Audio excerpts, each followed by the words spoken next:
মহিলা ঘুমায় গেছে, আসলে ঘুমায় নাই।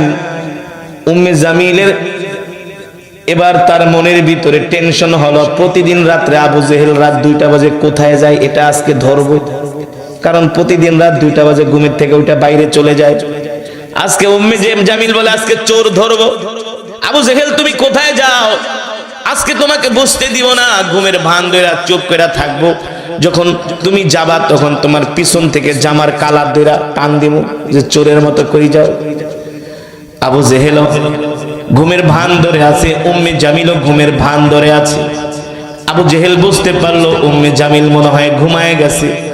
এবার আবু জেহেল মোটা একটা কম্বল নিয়া, মুড়ি দিয়া, হাতের মধ্যে একটা কুপি নিয়া ঘর থেকে বের হয়ে গেলেন আল্লাহর নবীর জবানে কোরআন শোনার জন্য।